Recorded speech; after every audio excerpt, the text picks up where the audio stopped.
almajiransa su 12 ya hau da su bisan dutsen zaitun ya zauna da su ya koya masu ya ce ku saurare ni ai zantattuka uba na kenan wanda ya aiko ni na zo ciki wannan duniya zan fada maku.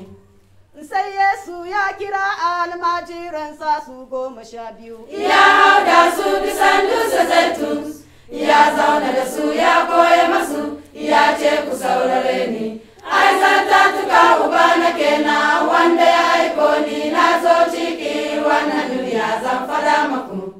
Ga zancen bishara ta mulkin wannan bishara ta mulki ku je ko ina cikin duniya ku shaida masu ko da dama ko babu dama wannan ita ce wajibin mutum in je ubana. Ga zancen bishara ta mulkin wannan bishara ta mulki ku je ko ina cikin duniya ku shaida masu ko da dama ko babu dama wannan ita ce wajibin mutum in je ubana.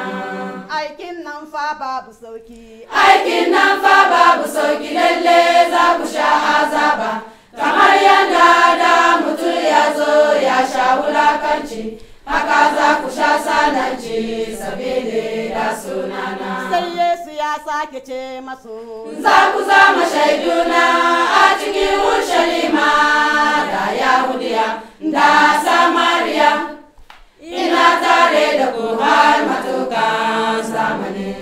Sai Yesu ya sake ce masu za ku zama shaiduna a cikin Urshalima da Yahudiya da Samariya ina tare da ku har matukan zamani. Wannan na ba ku iko bisa ka sami ruhoyi kun sauta masu a cikin suna ubana kuma matatu za su tashi kuramai za su je makafai su sami gani kyauta ku karba ko kuma kyauta sai ku baya cikin suna. Yesu ya ce ma da barka ne kai sabili da sunana an gabatar da kai gaban hukuma an baka da iyalinka. Yesu ya ce akwai lada shiryayye kuma domin ka jago ubana ta sama.